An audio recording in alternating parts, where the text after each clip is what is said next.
Montgomery County Tea Party. We're here with Richard Rankel, and he's running for Lone Star Groundwater Conservation District Position 3, and that would be Commissioner Nowak's district. It's Monday, September 24th, 2018. With me is Del Fessenden, Dennis Tibbs, and Pat Tibbs. So, Richard, why don't we, or do you go by Richie? Or I go by Richie. Richie, okay. So why don't we, as we discussed, why don't you open up with your opening speech and then and tell us a little bit about yourself, and then we'll go around with the Q&A. And thanks again for coming in. Oh, thank you. My name is Richie Rankel. I've been a resident of the Spring area since 1977. I've grown up in this area the entire time, just south on the Harris County side. It recently moved into the Montgomery side about a year and a half ago. I've got two daughters, 20 and 23, and I have a newborn son, 3.5 months old. So, married, 3 kids.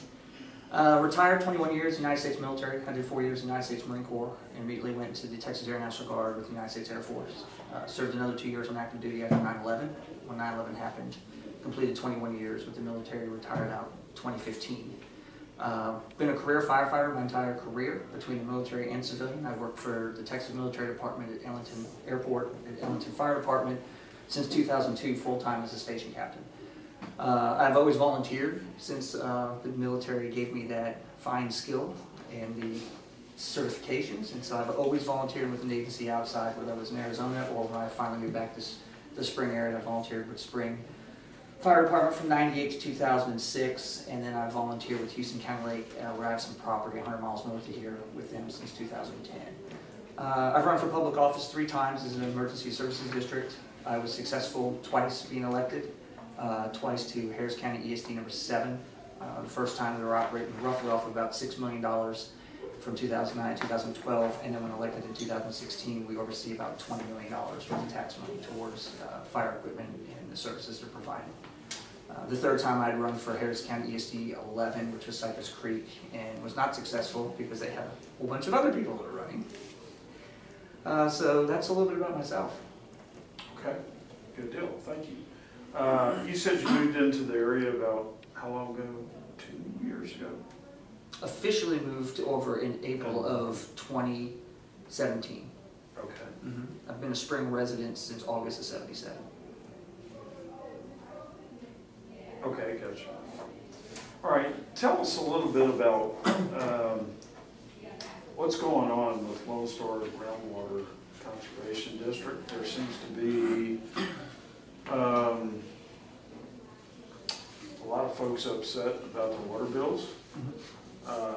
They're even more upset about the organization, the way the thing was structured, and it's been restructured by the legislature.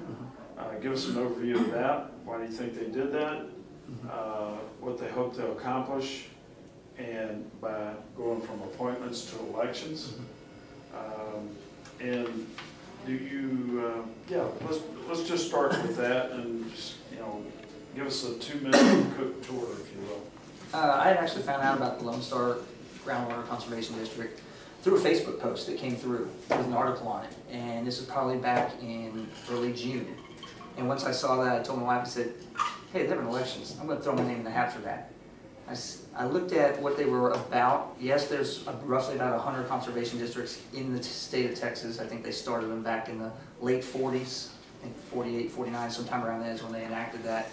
This one started in 2001. I don't remember the legislative session that was in at that time, but they started in 2001, and it was an appointed board, which unfortunately that necessarily does not work when you're collecting a tax or a fee of taxpayers' money, whether you want to call it a fee or tax, in my personal opinion. That agency, for some reason, there were some people that fought for legislation to change it and make it elected, which is a fabulous thing. I think that has a lot to do with, personally, there's some people that are tied up with the water industries, whether it's municipal districts, water districts, or the sewer treatment plants. Where's the fine line of conflict of interest where they're appointed on the board, they're making these decisions, and does it potentially affect them possibly on the backside because they have interests someplace else in some of these districts. The final thing with it was, what was the last portion you asked about? So basically, you know, just kind of give us your overview, your understanding of what's going on in the relationship between the Groundwater District and SJRA. It's kind of an incestuous I think that SJR, I think the San Jose River Authority has got some manipulating power against Lone Star to when they started that fee. I mean, I looked at my water bill today just to see before I came in here. 49.25%, 49.25% of my water bill is a tax, and I don't use a lot of water. I had $12 worth of water, and 49% of that was tax, excluding trash and sewer. So. You see that as a problem? Yeah, when I looked at it today, I was like, that's crazy. Yep. Your water bill was how much? Well, I don't use a lot of water, but I'm saying the water portion of my bill was only $12. I'll trade you. And well, yeah, and obviously my neighbors have $50 or $60 bills, and half of the $30, that's tax. Okay, in answer to the question, what are the top 3 areas where the budget of this office needs to be adjusted? One, you said reduce litigation fees. Explain a little bit more what you have in mind there. How would you do that? I don't understand why they're continuing to fight every litigation aspect that comes forward when they've already had a judicial hand down once before, I think for Connor and the Township of the Woodlands, in favor of some reduction of fee, not necessarily fees, but reduction of constraints that the Lone Star District was trying to put on these other 2 townships in the city. The litigation, I looked at the past 3 years, worth of numbers, they've gone 30 to 46% roughly increase in litigation fees each year, on top of bringing additional revenue, and then they took from reserves 2 years in a row to pay for the litigation. So you're short selling yourself on your capital budget. You're not even creating a real capital budget. You're creating a false budget, because we only gave $90,000 for this, and we used $576, but we took $560 out of reserves. Theoretically, the numbers are off just slightly. I did an article on that I posted for some friends and family to see on that, with the numbers that came straight from the water district. So. Okay. Okay, so you have actually looked at the budget. Yes. Sufficiently to have specific areas where you believe improvements, decreases, whatever are possible. Oh yeah, definitely. Let me pull it up right here. I already did public information request twice, plus pulled stuff off their website, and I requested 2015 to 2017 capital budget, along with all the capital budget plus operating budget, okay, along with year-to-date for 2018, along with also all the salaried positions, not the names of the employees, just the salaried positions that they had and what their increases were over the past 4 years. So I've done my research on that aspect, if that's what you're asking. Okay, and you're comfortable that you have areas where budgets can be cut? Oh yeah, there's some areas they can trim down the budget overall if they look at it. Okay, Dennis? Okay, do you know what kind of water restriction that Lone Star has placed on the large volume water users in Montgomery County? The number that keeps popping up is the 64,000. And how did they get that? Do you know? I believe it was some type of hydrogeology survey that may have been done. Don't quote me on the time. I think it was 2 to 3 years ago was the report. I'm not 100% sure. That's just from what I've seen and read on it. I have not read the report, so I would not be informed on that. But I don't understand why all of a sudden they're wanting to put water restrictions on their little entity for the entire county when we had enough rain and water in the ground aquifers to suffice even when we had a drought.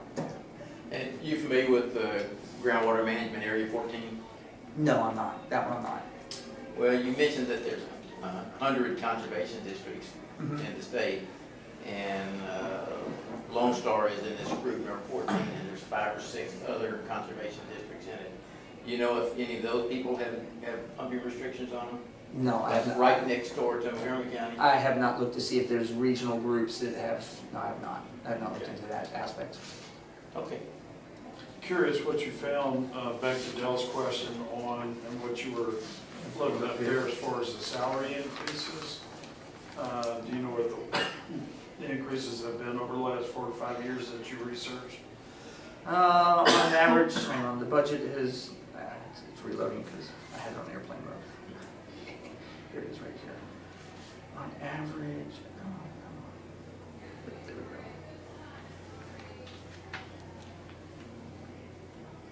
Well, let's see, 2015 to 2016, they increased by roughly $10,000. 2016 to 2017, they increased by $30,000. And this year, I did the math earlier, let me see here, I can tell you real quick, 380 now. That's an average on the salaries increase? Or is that aggregate? Overall, that was the overall over the 9 to 11 positions that they had. 10,000 increase, then it went 30,000 increase overall. It was 536 divided by 8 times 12. Yeah, and this year it'd go up like almost another 10,000. So I mean, it's not large, but the thing is what are they necessarily getting a raise for every single year? I mean, they pay the general manager $130,000. Then you have an assistant general manager 1 and assistant general manager 2.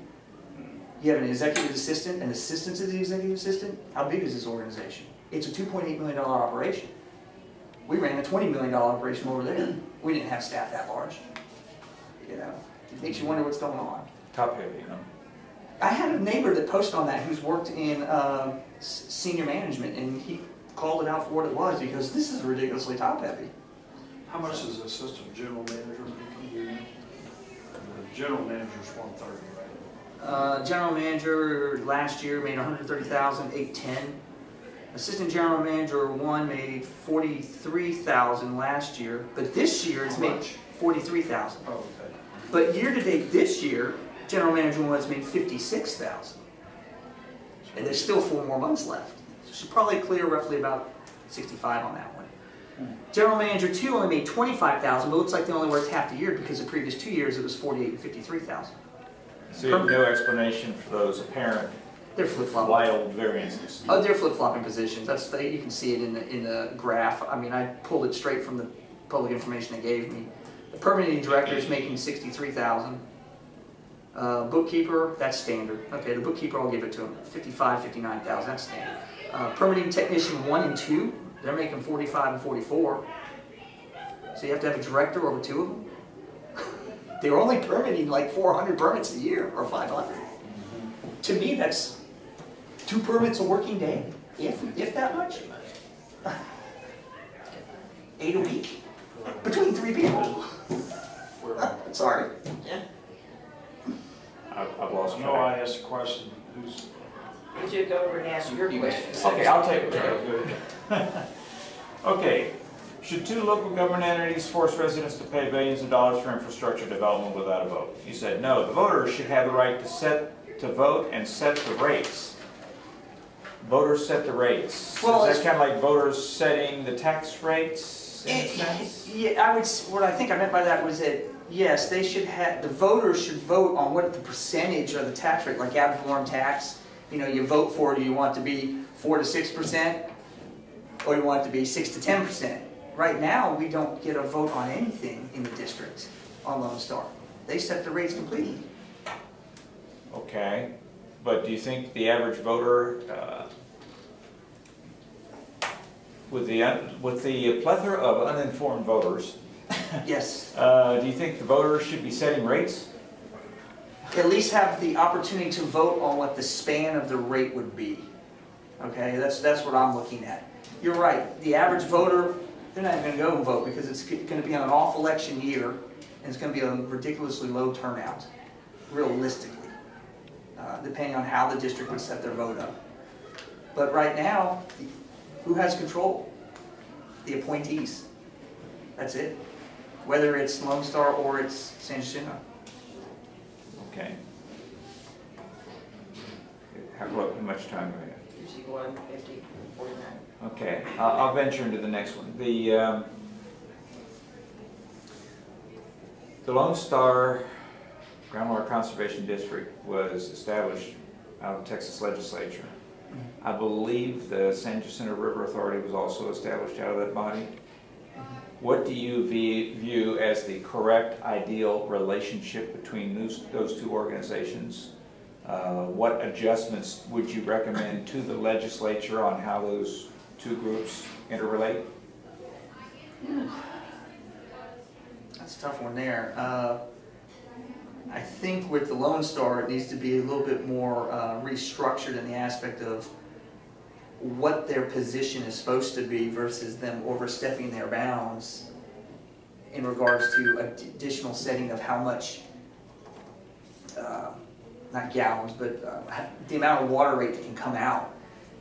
San Jacinto River Authority, I haven't done a lot of research on them myself, other than the fact that I know that they charge the most on your bill, like every other neighbor that complains. Okay, we'll hit that one again next. Yeah. Dennis? You know who owns the water that San Jacinto River Authority is selling, and then they and Lone Star both get commission on? I believe part of it was from Houston. Well, Is that also what you're at? Lake Conroe. Is that what you're asking about, Lake Conroe? Yeah, from Lake Conroe is where they're getting their water from. And who owns that water? I believe that's for the city of Houston, I believe. I thought that's what they were buying the water from the city. And do you know how it is that we became obligated to pay that fee to Sanjac, and what alternatives there are? No, that I do not know. I do not know how that fee came about. Okay. Well, they managed to rope all these people into contracts to buy their water from Sanjac, and that's how Lone Star got involved in it. And do you think that we should be able to buy water back from Houston if we wanted to, or buy water from Liberty County or Galveston County if Montgomery County wanted to buy water? If it's cheaper, why not? I mean, water's a ridiculously big business now. Yeah, it is. My parents, we grew up on a well. My parents still have the well in Harris County. You know, I didn't move into a home that had water until about 10 years ago. I mean, municipal water. Municipal water. Do you think it'd be legal for us to buy water from Liberty County or from the city of Houston? I don't know if it is legal or not. That I do not know. Okay. I don't know the Should legalities it of. Huh? Should it be? I would see why not for enterprise. It's like when they deregulated energy with HL&P 30 years ago, and now we've got how many electric companies? Well, I think it's all part of the contract that they ended up writing, but screwed us in more ways than one. Okay. Well, they both say that we're running out of water. I heard you say earlier that the pattern's full, we're full, right? Yeah, I did see some of that research on there that when they were making the claims that we were low on water, the one time they were saying that we were lowest during the drought was the aquifers were the fullest. And of course, that's according to opposition. The other water groups that are fighting Lone Star and San Jacinto, whoever those may be. You know? So it's hard for the average citizen, like you mentioned, it's hard for the average citizen or person to figure out who's telling the truth. This side or this side? What do you believe? When you see these articles come out in the local social media on the water stuff that's going on right now. So the groundwater district says there's only 81 million acre feet in Montgomery County. The TERS report, I think, that the Texas Development Water Board in their TERS report 2014 said, or maybe they said it was 100, or that was 81 million, and raw Yes. says there's 181 million. Who do you believe? And from that, what do you think the recoverable of those are? Do we have a water problem, or do we have a regulatory problem? I think we have a regulatory problem. If we had a water problem, we've already seen an issue, I believe. As far as the numbers, one group saying 81, the other group adding 100 million in front of it, that's where I'm confused. You know, I've spoken to one or two of the gentlemen that started the Restore Affordable Water nonprofit and listened to what they've had to say and just listened. I've sat in on their hydrogeologist conference call one day for an hour and I just listened. I listened to 3 or 4 candidates. I was just listening. That's all I wanted to see, get informed and find out what they're really talking about. So I'll be honest, I don't know which side to truly believe on it. You know, you don't know. Not until you get involved, and then hopefully, this is probably a question asked later, but have an overall audit done from point A to point B, so that the new elected people know what they're getting themselves into. Yeah, I think that's been said, that really want to do that. Yeah. So I'll come back around, I have another question. Okay,